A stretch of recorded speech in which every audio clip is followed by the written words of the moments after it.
નમસ્કાર, agenda at 9 સાથે હું છું હિના। બુલેટિનની શરૂઆત કરીએ મહત્વના સમાચારથી। રાજ્યમાં ફરી એક વખત વરસાદી માહોલ જામ્યો છે, ત્યારે 24 કલાકમાં ક્યાં કેટલો વરસાદ પડ્યો તેની વિગતો આપી દઈએ। છેલ્લા 24 કલાકમાં 212 તાલુકા એવા છે કે જ્યાં વરસાદી માહોલ રહ્યો। સૌથી વધુ તાપીના વ્યારામાં 8.5 ઇંચ વરસાદ પડ્યો છે। તાપીના સોનગઢમાં 6.3 ઇંચ વરસાદ નોંધાયો છે। આ તરફ વિસાવદરમાં પણ 6 ઇંચ વરસાદ પડ્યો। ભાવનગરના ઘોઘામાં 6 ઇંચ વરસાદ પડ્યો છે। વલસાડના વાપીમાં પણ 4 ઇંચથી વધુનો વરસાદ પડ્યો છે।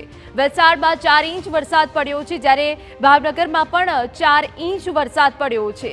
ભાવનગરના શિહોરમાં પણ 4 ઇંચ જેટલો વરસાદ પડ્યો છે। 7 તાલુકામાં 3 ઇંચથી વધુનો વરસાદ પડ્યો છે, જ્યારે 18 તાલુકા એવા છે કે જ્યાં 2 ઇંચથી વધુનો વરસાદ નોંધાયો છે। 45 તાલુકામાં 1 ઇંચથી વધુનો વરસાદ નોંધાયો છે।